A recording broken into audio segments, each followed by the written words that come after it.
Está entrando no ar o programa Operação Delegado Jacovós, onde a verdade é a chave e a justiça é implacável.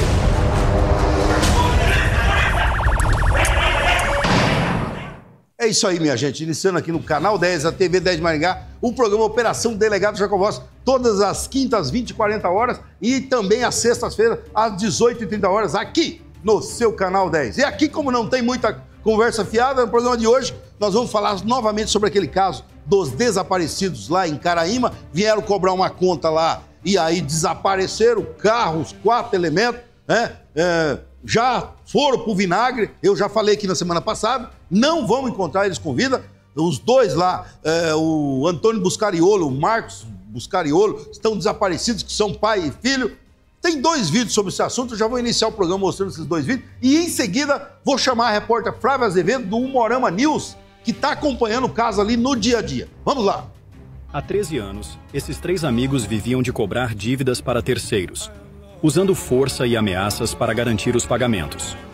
No início de agosto de 2025, Robichley, Rafael e Diego, de São José do Rio Preto, partiram com Alencar, o contratante. Os 4 homens foram a Icaraíma, no Paraná, buscar R$255 mil de uma venda de propriedade rural.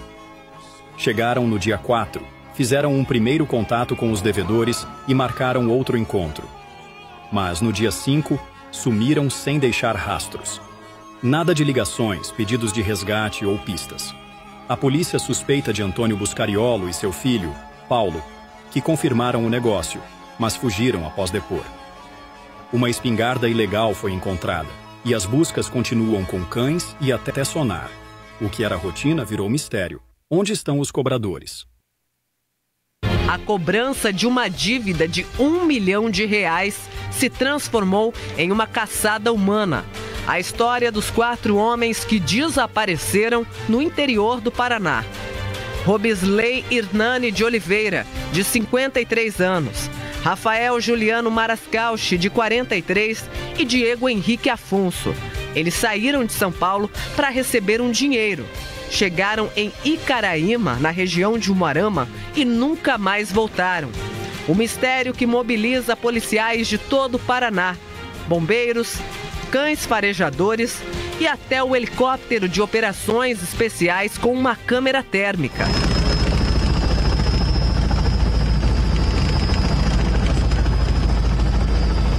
Com Alencar Gonçalves de Souza. Alencar foi quem contratou o grupo. Por meio destas imagens que a Polícia Civil conseguiu descobrir onde estes homens estavam passando aqui na cidade. Era por volta das 10 horas da manhã da última terça-feira. Os 4 homens entraram aqui na panificadora, sentaram bem próximos ao balcão. Ficaram somente por alguns minutos dentro do estabelecimento comercial. Foi visto com vida. Com aproximadamente 9 mil habitantes, a pequena cidade de Icaraíma, na região de Umuarama, ficou marcada, bem aqui nesta chácara, para o grupo de amigos. Os 2 homens que teriam deixado de pagar a dívida de R$1 milhão pelo terreno são Antônio Buscariolo e Paulo Ricardo Costa Buscariolo. Hoje foragidos, eles chegaram a prestar depoimento na delegacia. Foram liberados e depois fugiram. Na residência dos criminosos, muita bagunça e objetos jogados, pertences que foram deixados para trás. Chegando nessa propriedade rural, onde as vítimas teriam desaparecido, ali estavam 2 homens de uma mesma família, que seria essa família, a família devedora na situação, Antônio Buscariolo e Paulo Ricardo Costa Buscariolo. São pai e filho. Eles foram questionados a respeito dessa dívida, a respeito dos desaparecidos. Até a delegacia, eles informaram naquele momento que a dívida não era com eles e que eles não tinham relação com esse negócio, que esse negócio seria com outros 2 familiares dele.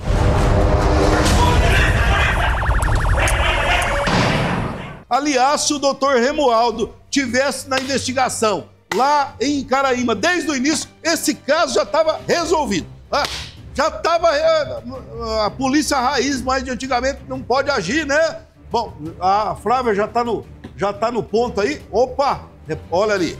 Repórter Flávia Azevedo, do Umuarama News. Eu tô tomando a liberdade aqui, acessei um site aqui, olha.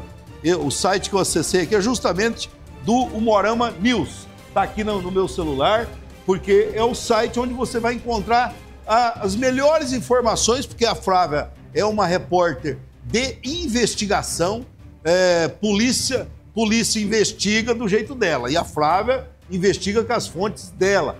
Inclusive, ela tem um filho que trabalha na polícia, né? O filho dela trabalha na fronteira ali, e o menino sabe de muitas informações, algumas a gente não vai poder falar aqui.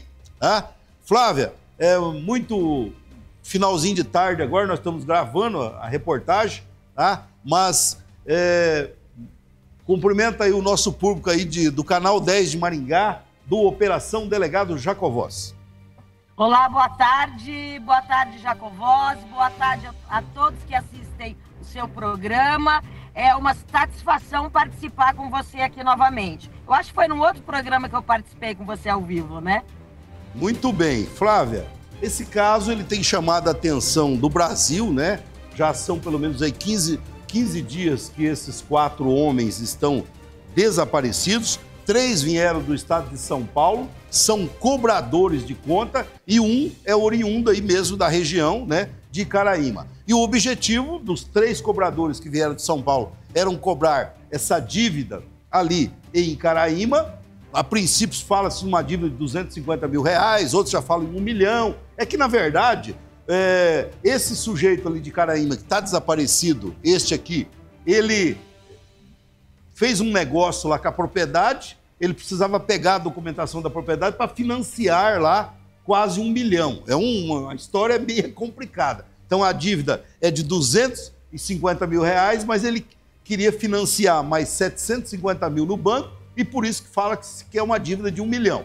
Mas esse não é o objetivo aqui, a gente ficar explicando um negócio jurídico. O que acontece, Flávia, que esse pessoal que veio do estado de São Paulo, eles são conhecidos como cobradores de conta, né? Geralmente, pessoal, eu já falei aqui no último programa, cobrador de conta, a Flávia sabe também, são uns grandãozão assim, uns homão de 2 metros de altura, uns caras meio fortão, e os caras chegam em determinado...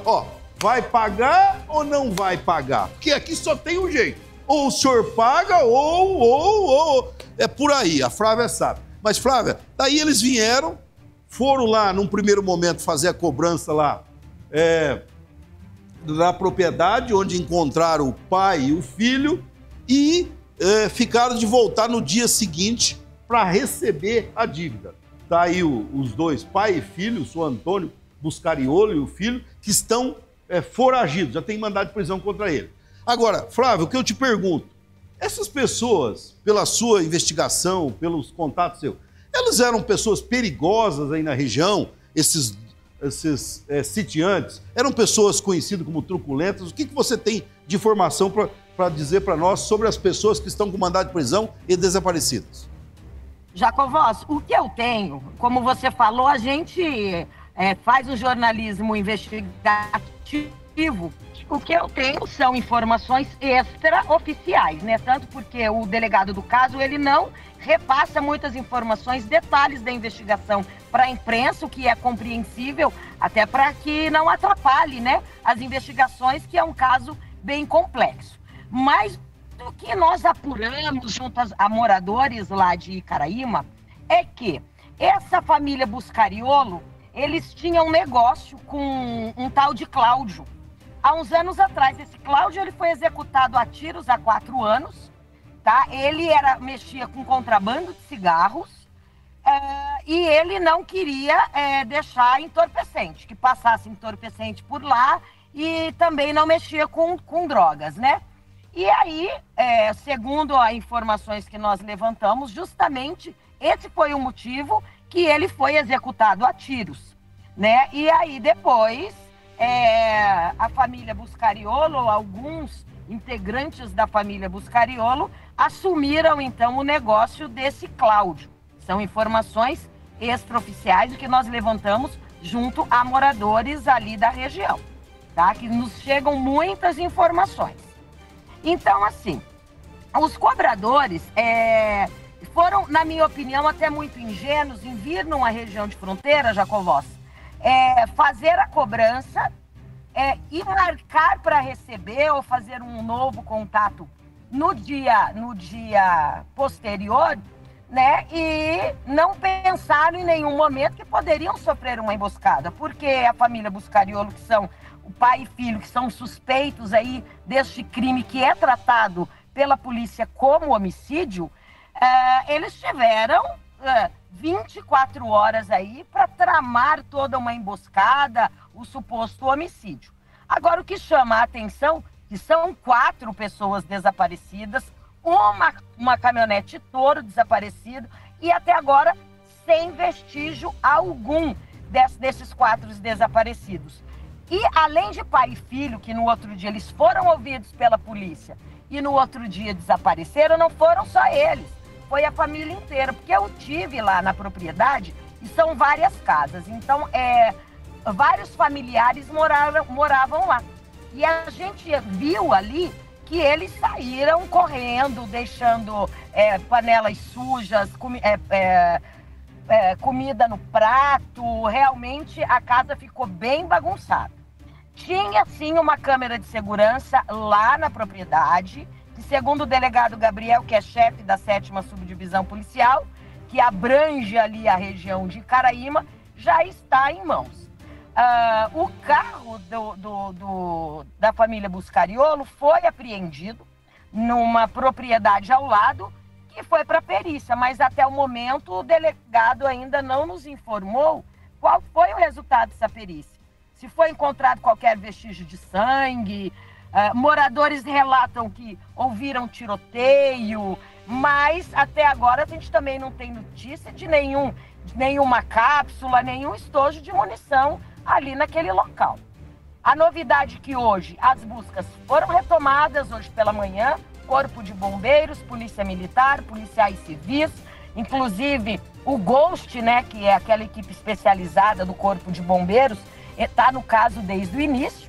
E também o delegado Gabriel confirmou que o Tigre está atuando no caso desde o primeiro dia das investigações, o que já também havia sido falado pelo secretário de Segurança Pública, o Coronel Hudson. Mas a área é muito extensa, Jacovós. São muitos bunkers, é o Rio Paraná, Rio Ivaí, é uma região de fronteira, realmente ali é uma rota de tráfico e contrabando, ali é perigoso. Dando uma interrompida, nós tivemos aí por muitos anos, a chefia da subdivisão era do delegado Osnildo, né? Um delegado que tinha um contato muito fácil com a imprensa, e eu também, delegado na ativa, eu gostava de estar passando informações para a imprensa, porque a imprensa acaba ajudando. Você passa uma informação ali, a imprensa divulga, vem uma outra informação. Eu sou delegado à moda antiga. E agora você está me falando, a polícia não quer nem falar com a imprensa? Só convoca coletiva? Como é que é esse negócio aí? Tem necessidade? Eu acho esquisito isso aí. A imprensa é parceira. Lógico, tem algumas coisas que eu sei que está acontecendo. Eu vou falar aqui, para vocês terem uma ideia. Por que não falar que o Tigre está lá? O Tigre, que é o grupo especial da Polícia Civil, anti-sequestro e tal, atua em todas as situações, mas o Tigre está lá. Por que a gente não fala o Tigre está na parada? Qual o problema? Então, quer dizer, demonstra que a Secretaria de Segurança está empenhada em resolver o caso. Senão acaba, por exemplo, uma advogada aqui de Maringá deu uma entrevista ontem aí para um site dizendo que o governador está ignorando a situação, que o secretário de Segurança está ignorando a situação, que para o governo do estado do Paraná tanto faz. Não é isso. É que parece que a polícia não dá informação. Então a polícia tem que divulgar. Nós estamos com o Tigre aqui, com o COP, com a CIA, com o KGB, chama todo mundo. E se chamar o Jacovós e o doutor Remoaldo, Flávia, eu resolvo esse troço aí, tá? Mas vamos lá. Vamos lá assumir, então, a 7ª SDP, Jacovós. Ô, Flávio, você sabe que eu resolvo. Com o doutor Remoaldo, eu resolvo. Mas, Flávia, eu disse aqui na semana passada para o nosso público que esses 4, eu falei assim, famílias, me desculpe, perco as esperanças. Os 4 já estão mortos, esqueço. Só vai se encontrar, vai encontrar só alguma materialidade de ossos e tal, já foram. Disse também que esse Antônio Buscariolo e o Carlos Filho já estão no Paraguai. Paraguaixo. Então, assim, não dá pra gente ficar com conversa fiada aqui. Agora, eu quero saber de você, que é uma repórter que sabe tudo. Eu não sei se a sua opinião é essa também. Não adianta a polícia ficar... nós estamos investigando bunker. Bunker é uns esconderijos que tem ali na fronteira, que às vezes os contrabandistas armazenam cigarros, drogas, eles escondem ali, depois dá um tempo, através... Vai achar corpo nenhum em bunker. Pelo amor de Deus. Né? E aí fica... estão investigando um bunker. Vai toda a imprensa lá, ficam 24 horas no... Pelo amor de Deus. Flávio, qual que é a sua opinião de tudo isso aí? Não quero que você critique ninguém. Que você falou do doutor Osnildo, saudades de quando era o doutor Osnildo, viu? Lá na 7ª subdivisão, porque ele atendia toda a imprensa. Inclusive, emissoras de TV aí de Maringá, Jacovós, foram ao Moarama, foram em frente da delegacia, pediram para gravar com o delegado não gravou. Um caso de repercussão nacional, ele deu uma coletiva, e tudo a gente pergunta que tem um grupo oficial da segurança pública, a gente pergunta, ele grava um vídeo, mas o que acontece? Qual que é a gente entrevistar, a gente pergunta, ele responde. Ele gravando um vídeo e jogando no grupo, ele fala e aí a gente tem que ficar questionando e as respostas são muito evasivas. Então aí depois ele reclama, quando a imprensa recebe informação de moradores, testemunhas ou de familiares dos cobradores e a gente divulga, ele fica bravo. Ele grava vídeo falando mal da imprensa. Então realmente, a imprensa está para ajudar, a imprensa de Umuarama, de uma maneira geral, sempre foi parceiro, e meus colegas aí de Maringá também, que eu tenho acompanhado. Então assim, evitaria muito mimimi, muito falatório, se a polícia tivesse informações, se o delegado atendesse a imprensa. Então, a minha opinião é essa. Imagina, o estado onde o governador trabalha na área da comunicação, o pai dele é dono de uma emissora de TV, com uma audiência incrível. E o único delegado do estado do Paraná que não atende a imprensa. A imprensa é proibida de entrar na delegacia, Jacovó. Você já viu isso? Não, eu estou fazendo esse questionamento porque me parece que, eu estou falando, a imprensa ela é parceira. Algumas informações confidenciais, às vezes o delegado não pode falar, mas assim, ele pode ao menos ir subsidiando o pessoal, porque o caso chamou a repercussão do estado de São Paulo, do Paraná, de Santa Catarina. São 4 vidas aí que desapareceram como se tivesse vindo aí um disco voador, né, e abduzido essas pessoas. Então, assim, eu sei que você está indo novamente lá para o local, você já esteve na propriedade, já voltou lá, e queremos colocar aqui o programa Operação Delegado Jacovós, para que, se você tiver alguma notícia relevante, para você entrar a qualquer momento aí, porque você tem prioridade. Muito obrigado, e aconselho vocês aí que estão acompanhando esse caso, se vocês querem saber da realidade mesmo, pode pesquisar aí o Umuarama News, vocês vão ter as últimas notícias com exclusividade. Obrigado, Flávio, eu sei que você está indo lá para o local, está nos atendendo, tá? E qualquer novidade eu volto a entrar em contato com você. Eu que agradeço, Jacovós, estamos à disposição, estou até dentro do carro aqui, entrando ao vivo aí com você. Continuamos acompanhando esse caso e vamos mantendo toda a sua audiência informada. Obrigado, querida. Um abraço. Boa viagem, valeu. Então, pessoal, nós fizemos questão de ligar para a Flávia, do Umuarama News. Ela é uma repórter que faz investigação. No site do Umuarama News, nós já tivemos ali a investigação de vários casos, crimes de gravidades que ocorriam lá na região. Por exemplo, foi ela que denunciou, a Flávia Azevedo, que denunciou a questão de um proprietário lá de um hospital de Umuarama que acabava estuprando mulheres lá no seu consultório. Um caso aí que ganhou repercussão nacional, e aí na época lá o médico, o proprietário do hospital, entrou com várias ações na justiça contra ela para cercear o direito dela de noticiar os casos de estupros que esse médico estava praticando lá no hospital em Umuarama. Então é uma repórter que vai para cima mesmo, ela investiga, ela procura estar fazendo aquela pergunta que os outros não fazem, ela faz, né? Ela tinha falado para mim aqui fora do ar que estava tendo uma dificuldade em falar com a polícia, que em outros tempos, digamos assim, a polícia atendia com mais gentileza, vamos falar assim, com mais precisão os repórteres, porque os repórteres têm que noticiar, né? A Globo aqui está acompanhando o caso, o SBT, a Record, o Canal 10, o nosso programa, está todo mundo acompanhando. Nós queremos saber, obviamente, e aí ontem teve uma advogada que deu uma entrevista num site aqui de Maringá dizendo que a polícia do Paraná não está fazendo nada, que o secretário de Segurança não está nem aí, justamente porque tem essa... Eu sei de muita coisa, eu não quero falar aqui, mas, enfim, a polícia que deve falar. Eu não vou falar aqui o que eu sei. Entendeu? Aí estou entrevistando a repórter, ela mesma está dizendo que há uma dificuldade a polícia de transmitir essas informações, tá? Mas nós teremos novidade aí brevemente sobre essa situação, né? E agora a única certeza que eu posso falar aqui é que os 4 já foram para outro plano, não estão mais nesse plano aqui onde nós estamos, né? Agora, disse aqui na semana passada, tem cobradores de conta que eles chegam em determinados locais e eles já chegam achando que eles são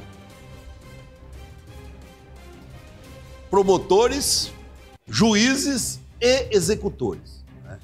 Eles chegam assim, olha, o senhor tem até amanhã, tal hora, para o senhor pagar essa conta. Senão, nós vamos matar o seu filho, já sabemos onde o seu filho estuda, onde a sua mulher trabalha, e não sei o quê. E é esse tipo de ameaça mesmo, tá? Eu prendi na minha carreira muito cobrador de conta que chegava com esse tipo de conversa, tá? Tem cobrador de conta, obviamente, que ele se impõe pelo tamanho dele, né? O estilo dele.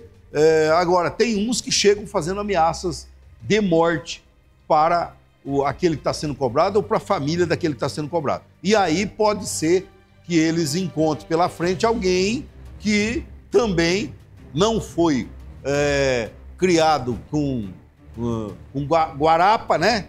Não foi desmamado com guarapa, como dizia o Alborguete, que o cara mamou ali na teta da mãe, né? E aí a coisa fica diferente, fica ruim, né? E nesse caso aí, o Antônio Buscariolo e o Carlos Buscariolo, que estão desaparecidos, pai e filho, eles tiveram 24 horas. Ah, tá, então nós temos até amanhã para pagar, porque se a gente não pagar, a gente vai pular, né? Ah, tá, não, tranquilo. Vocês podem vir aqui amanhã, nesse mesmo horário, nesse mesmo bate-canal, nesse mesmo bate-horário, que vocês vão receber a conta de vocês, né? E aí, em 24 horas... eles tiveram todo o tempo de planejar o que eles iriam fazer. Essa que é a verdade. E os tontão lá, né, que já não estão... Aí, não, amanhã nós vamos receber a conta, nós vamos voltar para o estado de São Paulo. Já, prepara aí, né?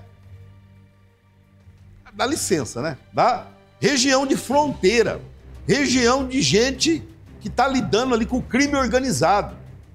Então... difícil, muito difícil.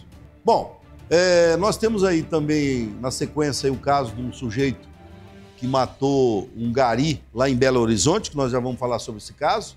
Um fato também lamentável, que chamou a atenção de todo o Brasil. Nós temos depois, na sequência, um sujeito que matou a mulher aqui em Paissandu e depois foi cantar num boteco. Tem um caso de São Carlos do Ivaí aí, produção também, que o sujeito... matou um outro lá no bar, mais um feminicídio, porque a ex dele estava com outro lá no bar, ele chegou, viu a ex com São Carlos de Ivaí. A matéria deve estar aí no ponto aí, né? Também, um absurdo. E por que esses crimes hediondos e absurdos estão acontecendo no Brasil afora? Porque é impunidade real, evidente. Nós temos mais um caso aqui em Maringá de um sujeito que 4 anos atrás, no máximo 4 anos atrás, um sujeito totalmente drogado, matou um estudante da UEM, entrou num pensionato, matou um estudante da UEM, esfaqueou outra pessoa, né? E um sujeito já está nas ruas de Maringá de novo, dessa vez invadiu ali acho que é o SESI, o SESC armado. Quer dizer, o sujeito matou um estudante, feriu outro, entrou numa pensão, já está nas ruas de Maringá solto. Então como é que a gente acredita em alguma justiça existente nesse território nacional? E o ministro Alexandre de Moraes mandando botar tornozeleira em senador, em ex-presidente, mandando cercear o direito das pessoas falarem, de dar opinião. Então a gente sendo condenado a 17 anos de cadeia, porque pichou a estátua da justiça lá em frente ao Supremo com batom. Uma mulher lá, uma cabeleireira, condenada a 17 anos de cadeia. Então, assim, para uns desse país é o exagero da aplicação da pena, e para outros, qual é esse caso aí que eu falei? O sujeito matou um estudante da UEM num pensionato, invadiu o pensionato, drogado, foi dando facada em todo mundo, matou um estudante, depois feriu um outro, foi preso, já está nas ruas de Maringá de novo. Dessa vez foi preso e invadiu ali um SESC, Senai. E ainda eu elogio as justiças locais. Fala, o problema não está na justiça aqui local, de Maringá, de Paysandu, de Sarandi, de Marialva, de Mandaguari, de Pucarana. Os juízes daqui são canetas duras. Aí chega no tribunal, o tribunal solta.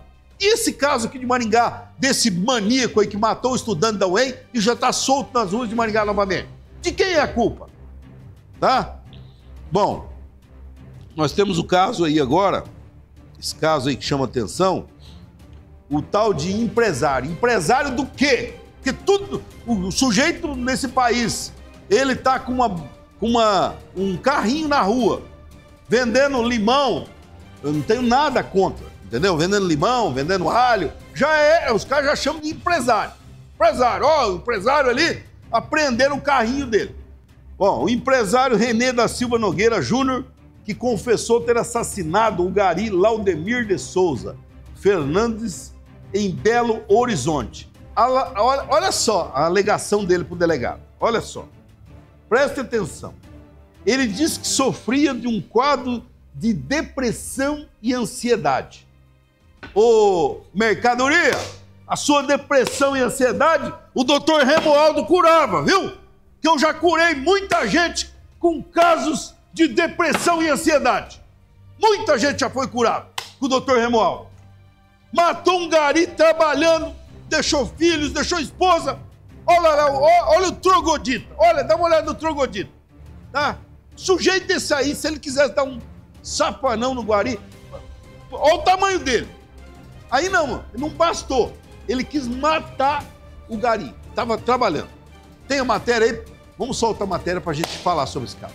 O bombadão acusado de matar um gari que estava trabalhando disse na audiência de custódia que responde processo de violência doméstica contra a ex-esposa. O senhor já foi preso uma vez? Não, primeira vez. Responde a outro processo criminal? Criminal? Aquele processo criminal não, criminal. Eu respondo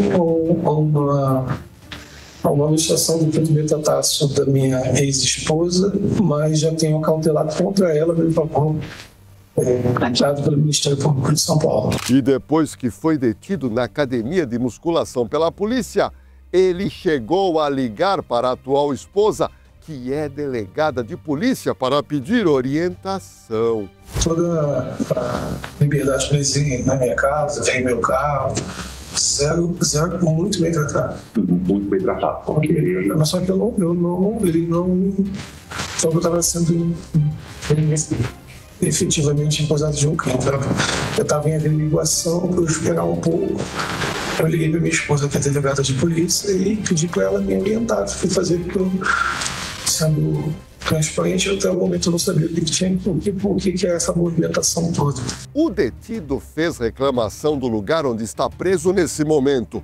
Ele se sentiu constrangido. Tá bom, só teve uma situação ontem que foi um pouco constrangedora. Eu até, se quiser, eu tenho o nome da pessoa. Pediu para eu agachar na frente 3 vezes quando saí da cela. tinha alguns agentes juntos que começaram a falar, pô, tu matou o Gari porque você fez isso, covarde, não sei o que. Eu falei, cara, primeiro vocês têm que entender que tem uma investigação em curso. Foi na tarde de ontem, lá na cena. Inclusive falei pra ele, eu conheço o Grego, eu vou falar com ele depois que eu sair daqui. Chegaram a fazer registro fotográfico seu dentro do CRF? Fizeram. Aonde você dormiu? Dormindo no chão. Ele talvez ache que deveria ter tratamento diferenciado por ter boa situação financeira.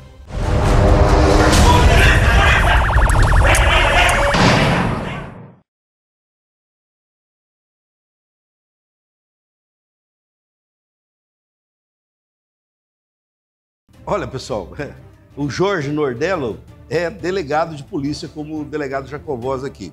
Ele, obviamente, está aposentado, né? E nós emprestamos dele o vídeo, que ele faz alguns comentários ali. Se eu tivesse tempo de soltar o vídeo na íntegra, eu também faria os comentários, né? O que ele faz? Ele pega um vídeo desse aí, que é o vídeo público, é o vídeo que é o interrogatório, e aí não está correndo em segredo de justiça. O assassino aí, o René da Silva Nogueira, estão chamando de empresário. Temos descobrido de onde esse cara é empresário. Empresário do quê? Qual ramo? Né? Qual ramo? Porque tem uns empresários por aí que é empresários do crime organizado. E aí a imprensa fala com a boca cheia. Empresário. E é empresário do crime organizado. Né? Esse aí, não sei, eu vou descobrir ainda do que é. Aí o delegado aí, o meu amigo Nordello, que é delegado aposentado, né? Como o delegado Jacovós, muitos anos de experiência. Então ele pega o interrogatório do bandido aí, matou um guari de forma covarde, selvagem, é bandido, tem nada de empresário não, tá?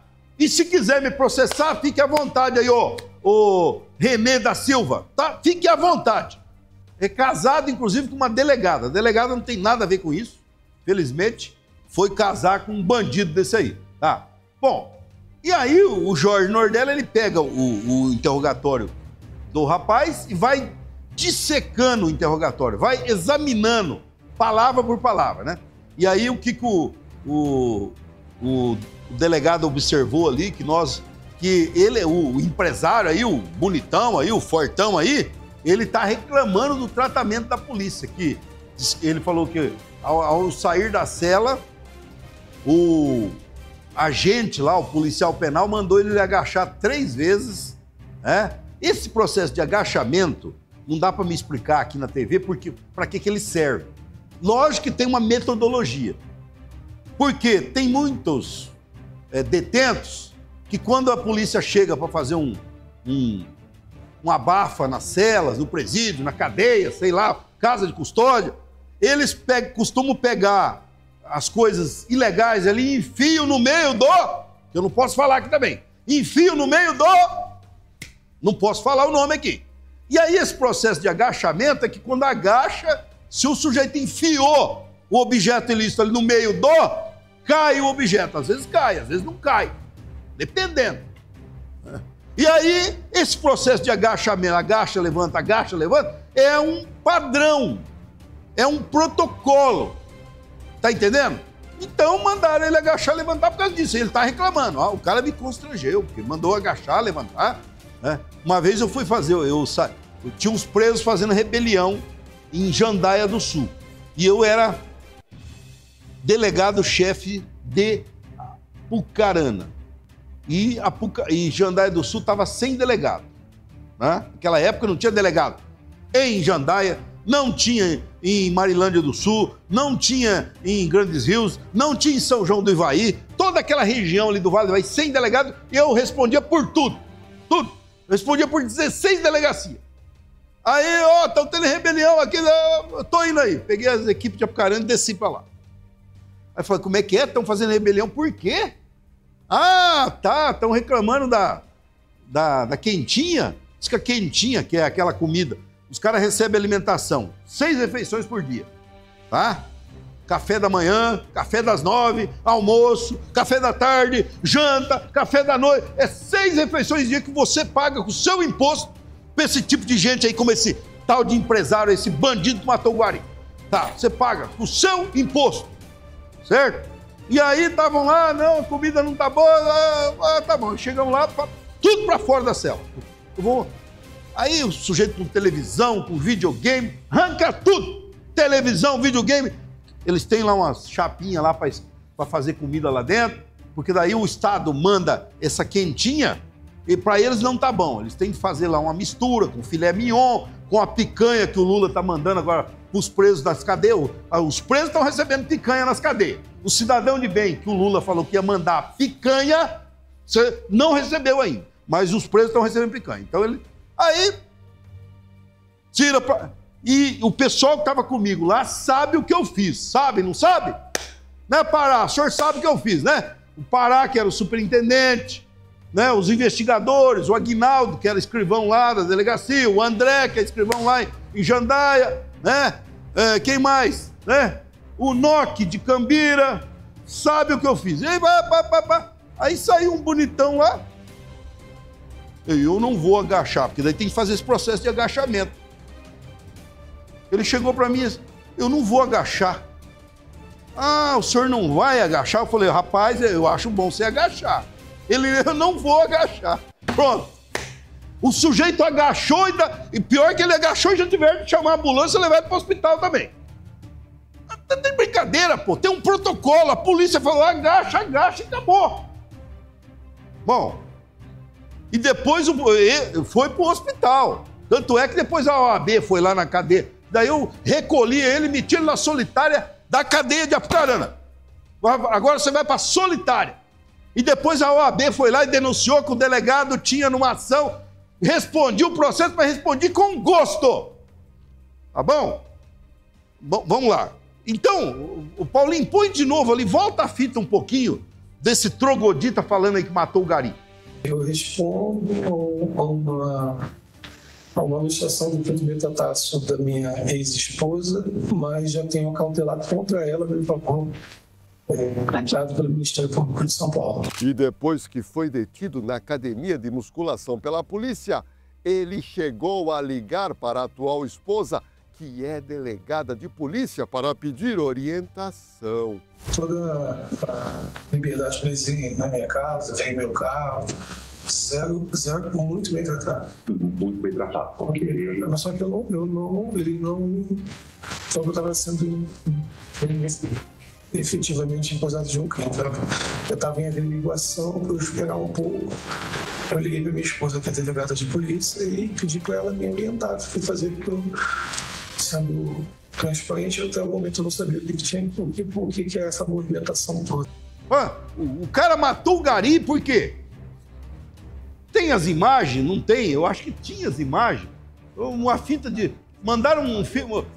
produção do Operação Delegado Jacovós. Produção, vocês mandaram uma fita de 21 minutos. Eu não posso ficar aqui analisando. Eu precisava das imagens. Da hora que ele tentou entrar numa rua lá e o caminhão de lixo. Vocês sabem, em determinados locais, Belo Horizonte, as ruas não são planejadas igual Maringá, largas, que dá para passar... E aí, às vezes, um caminhão de lixo entra numa rua para pegar lá, recolher o lixo, trava o trânsito. E ele falou, não, sai da minha frente que eu quero passar. Eu tô com pressa, que eu tenho depressão, eu sofro de depressão.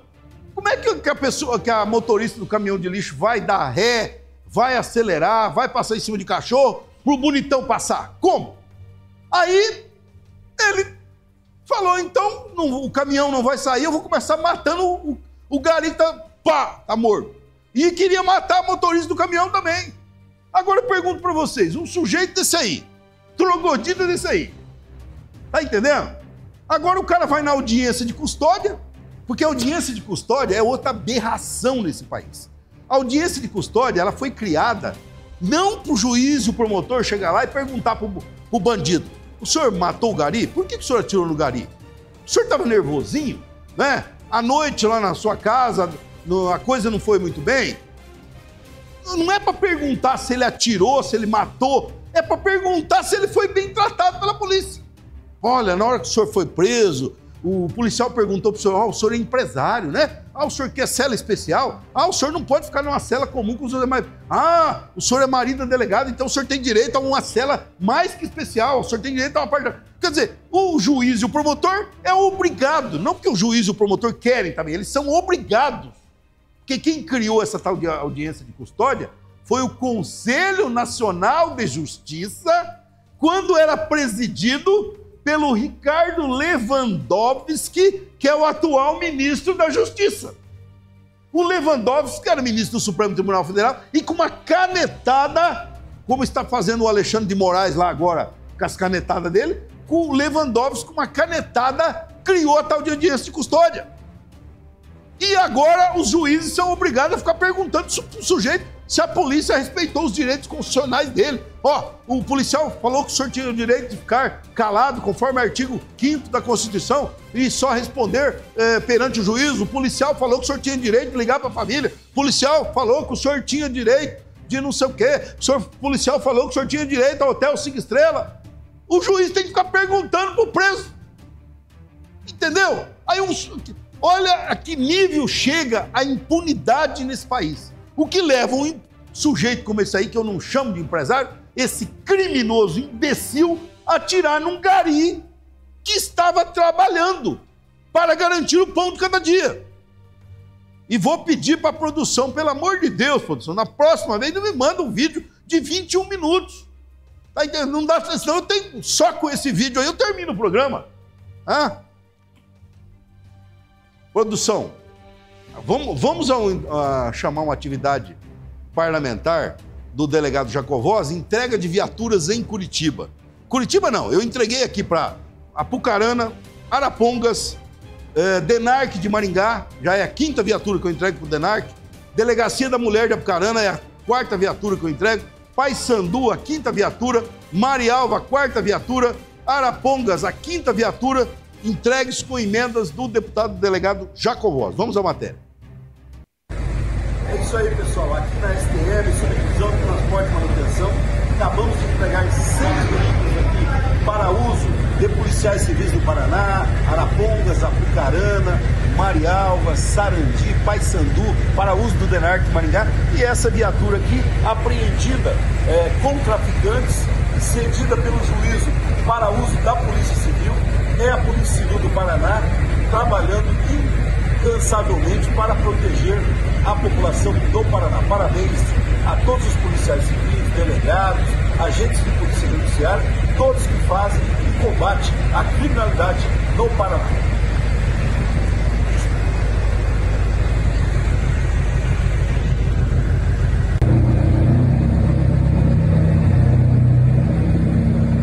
É isso aí, pessoal. Polícia Civil do Paraná.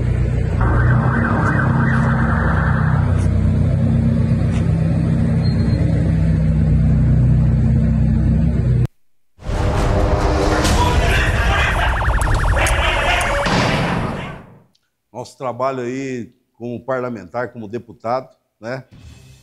Ao longo aí dos meus 2 mandatos, nós estamos entregando recursos para a Polícia Civil, para a Polícia Militar, para o Corpo de Bombeiros, mas não é só na área de segurança, né?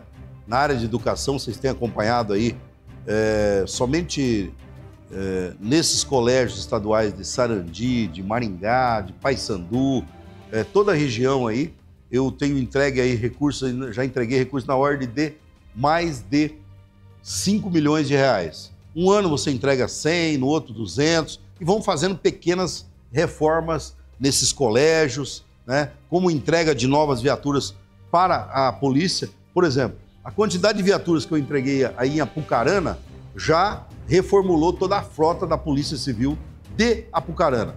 O Maurício Camargo, que é o delegado de Arapongas, né? Ele não estava lá, ele mandou o policial lá receber a viatura lá em Curitiba. Mas ele disse que eu, em tese, não sou o deputado mais votado lá em Arapongas. Teve deputado lá que fez 10 mil votos lá. Acho que eu fiz 1.700 votos. Mas sou o deputado que mais entrega viaturas para Arapongas. Só para a Polícia Civil, 5 viaturas saíram diretamente do meu gabinete para a Polícia Civil lá, né? Então, assim, a gente se sente muito gratificado em ouvir isso do delegado Maurício Camargo, que é o delegado lá de Arapongas. Como entreguei a 4ª viatura agora para o delegado Aldair ali de Marialva, né? Entreguei, acho que foi a 4ª viatura que eu entreguei para o DENARC de Maringá, estava lá o doutor Leandro recebendo a viatura. E ali, né, para o doutor Gustavo de Paissandu também, a 4ª viatura da nossa lavra, da nossa entrega, porque não é, esses recursos aí saem diretamente do gabinete do deputado. Não é aquela compra feita pelo governo do estado lá, que de vez em quando na frente do palácio lá, tem lá 100, 200, aquilo é uma compra geral do orçamento do estado do Paraná para a segurança pública. Esses aí são individuais que os deputados, eles têm recursos, eles têm emendas direto do gabinete do deputado. E aí o deputado manda para onde ele quiser. Como o doutor Nilson lá de Campo Mourão, já recebeu 6 viaturas que o deputado delegado Jacovós encaminhou para Campo Mourão. Como o delegado Adriano ali, já recebeu 4 viaturas no decorrer desses 6 anos de mandato meu para a Polícia Civil de Sarandi. E as viaturas que eu sempre estou mostrando aqui, que são entregues aos batalhões da Polícia Militar. Vocês acompanham os vídeos meus aí, que não me deixam mentir, né? Tô lá, tô entregando a chave, entregando o documento, pronto. A minha parte com a segurança pública eu tenho feito.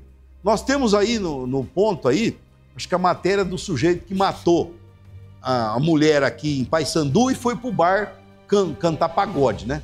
Que um sujeito desse aí... Olha, tem a matéria aí, solta a matéria.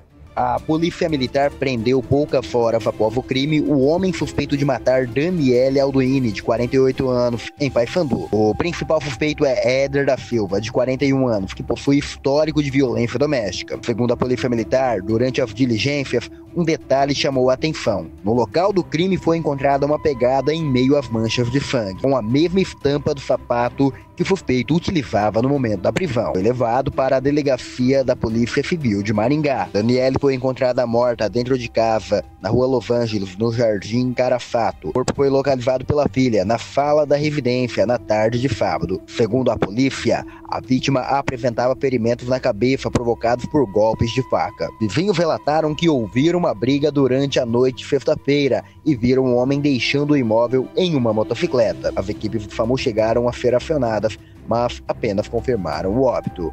Os pés pra fora. Você matou ela? Não, senhor. Por que você fugiu, então? Eu fui pra minha casa, senhor. O pessoal identificou o seu sapato lá no local do crime, tá com mancha de sangue. Você já bateu nela já outras vezes? Senhor, ela alegou e eu não tenho nada a declarar, não. Nós recebemos ali informações da P2 do 32º Batalhão, juntamente com a P2 do 4º Batalhão ali, de que o principal suspeito ali da morte da vítima estaria num bar. Rapidamente a gente deslocou lá do local onde estava a vítima, veio até Maringá verificar se era mesmo o suspeito, abordamos ele, fizemos as diligências no local. Felizmente a polícia científica ali atuando de forma rápida passou pra gente ali algumas evidências do crime, ali, alguns indícios.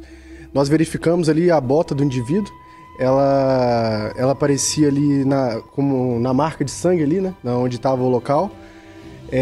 Identificamos ali que era a mesma marca, verificamos novamente a bota, vimos ali alguns outros indícios ali, manchas de sangue, e deslocamos aqui até a 9ª SDP para demais diligências. Bom, num primeiro momento, ele nega a acusação, o crime, né? Sim, ele estava ali num bar ali, aqui próximo na 9ª SDP. Ele nega que cometeu o crime e não quis dar mais declarações sobre os fatos. Ô, tenente, ele estava cantando no bar ali, segundo as testemunhas? Sim, pelo que a gente conseguiu entender ali, ele não foi nem para casa, né? Ele saiu ali do local do crime e foi direto para... Ficou fora de casa, né? E depois seguiu ali pro bar, onde ele estava bebendo, parece, há bastante tempo. Devido ali seus jeitos ali, indícios de embriaguez ali. Então, muito importante o trabalho integrado, né? O que resultou nessa prisão? Sim, felizmente ali, essa ação só foi possível graças ao trabalho integrado ali, tanto da Polícia Militar, do 32º Batalhão, da P2, do 32, do 4º Batalhão, da Polícia Científica, que coletou ali os indícios ali e passou pra gente. e da Polícia Civil, que estava ali junto com a gente realizando as diligências no local.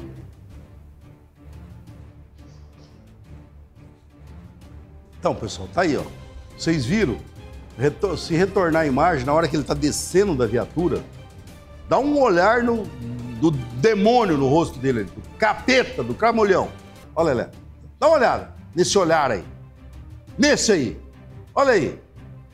Ó, dá uma olhada. Ele tá olhando pra onde? Ele tá olhando pro inferno e falando, cramulhão, vem me buscar aqui. Ô diabo, ô Satanás, vem me salvar aqui. É isso, dá uma olhada nisso aí. Tá? Agora, um sujeito desse aí, por que ele vai lá e mata essa mulher de forma covarde? Porque ele sabe que nesse país tem impunidade, aonde o Supremo Tribunal Federal solta traficantes condenados a 24 anos de cana e manda prender uma coitada de uma cabeleireira que pichou a estátua da justiça lá e escreveu, perdeu o mané. Então ele sabe, ele falou assim, não, matar a gente hoje em dia, matar uma mulher hoje, vai pegar menos pena do que matar e vai pro boteco cantar. Vamos lá, solta as imagens dele cantando. Essa solidão volta pro meu coração. É 102 FM.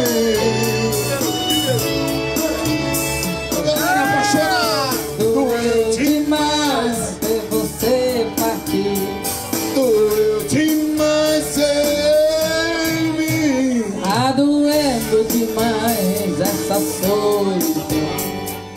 Volta pro meu coração. Doeu demais.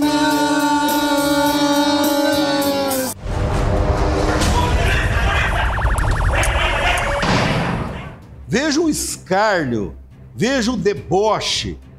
E vocês estão vendo o que eu estou falando aqui? E tem gente que vai defender esse tipo de ser que está na nossa sociedade. O sujeito matou a mulher covardemente e foi pro boteco cantar. Foi pro boteco cantar.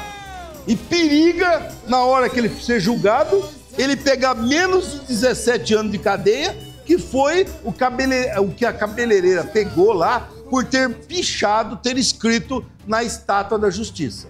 E aí, essa inversão de valores é o que levam essa onda de crimes nesse país. Falando em onda de crimes, eu falava aqui do outro demônio, outro capeta, que estava solto pelas ruas de Maringá, certo? Matou o estudante da UEM, tá? Matou o estudante da UEM. Há cerca de 6 anos aqui em Maringá, entrou num pensionato, matou um jovem que tinha toda uma ambição pela frente, se formar, poder constituir uma família, poder ajudar os pais, morava num pensionato aqui em Maringá. Esse sujeito, tem a matéria aí, Paulo, desse... Falamos aqui no Paraná Cidade de um homem que ele acabou dando um trabalho danado em um atendimento.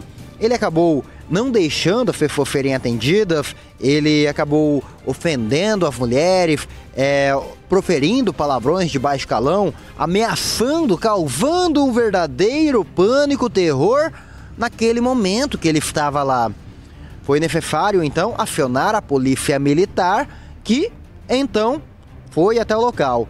O homem estava transtornado e ele, então, estaria com 2 facas no bolso. A polícia notou aquilo. Notando aquilo, pede para ele colocar a mão na cabeça. Procedimento padrão da polícia militar. Ele não obedeceu, colocou a mão no bolso, tentando ir para cima dos policiais. Os policiais, então, para não ter um perigo iminente contra a vida dos agentes, acabam efetuando disparos ali para conter ele. Ele, então, foi encaminhado ao hospital em estado gravíssimo. Essa história nós contamos ontem.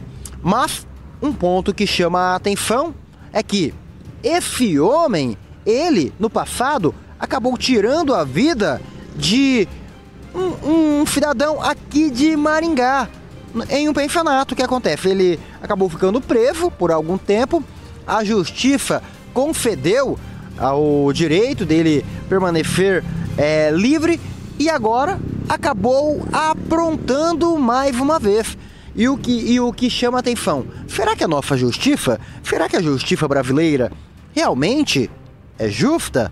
Será que as nossas leis não deveriam ter mais rigor, principalmente para o crime de homicídio? Será que esse tipo de crime não deveria merecer prisão perpétua? Que são perguntas que nós deixamos no ar para a sociedade pensar. Uma situação que chama atenção, registrada aqui em Maringá. E se o fato aconteceu, é com Alex Amadeu.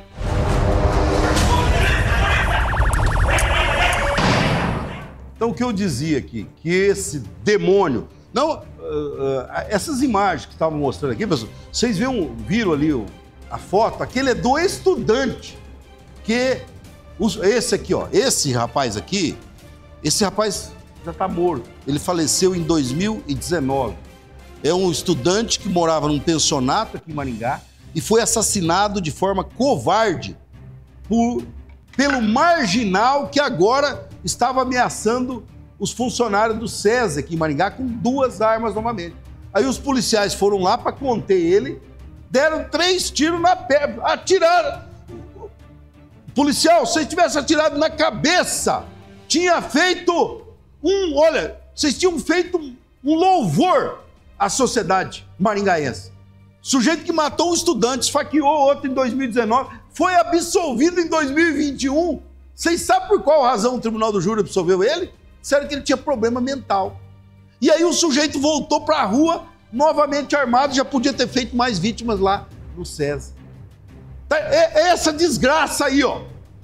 É esse aí, ó, que em 2019 invadiu um pensionato, matou um coitado de um estudante que tinha todo um futuro pela frente. Essa desgraça aí, esse demônio aí. E é perigoso ainda o advogado dele me processar. Pode processar. Tá entendendo? É isso aí, ó. Aí o que acontece? Essa desgraça aí, o que acontece? Foi solto pela justiça e agora estava nas ruas de Maringá de novo, armado, já estava ameaçando mulheres lá no SESI. E se a polícia não chega, e dá crédito aí pro André Almenara. Crédito, André, a foto é do André Almenara, ó. Aí, que o nosso repórter, o Alex Amadeu, ficou o tempo todo lá mostrando e não mostrou a foto do bandido. Ô Alex, você tá me assistindo aí? Assiste o programa hoje. Quando for pra... Mostra a foto do bandido, Alex. Alex Amadeu, você ficou lá 5 minutos mostrando a foto da vítima, do estudante. Tudo bem. Agora, do bandido você não mostrou na reportagem. Agora que eu mandei a produção, pega a foto do bandido, que eu tenho de mostrar a foto do bandido aqui. Olha, pessoal, eu acho que vamos terminar o programa, porque hoje a carga tá pesada. Um sujeito desse aí matou um estudante em 2019, foi preso. Tribunal do Júri, em 2021, disse que ele tinha problema mental. Mandaram ele para um centro de tratamento, o cara já estava na rua agora, armado com 2 facas, para matar mais gente. A polícia chegou lá, é que os policiais que chegaram lá são policiais que agem no estrito cumprimento do dever legal, né? Por que não chamaram a Rotan? Chama a Rotan! Meu Deus do céu! É isso aí, minha gente. É perigoso vocês encontrarem com esse demônio aí nas ruas de Maringá novamente. Porque o fato dele ter invadido o SESI lá e ter ameaçado as pessoas lá, não vai ficar na cadeia. Tá? O sujeito assassino, perigoso. Se vocês encontrarem com esse sujeito aí na rua e ele olhar meio diferente, se você tiver um porrete, não pensa 2 vezes não. Tá? Até a próxima quinta e sexta-feira aqui no programa Operação Delegado Jacovós, se Deus quiser.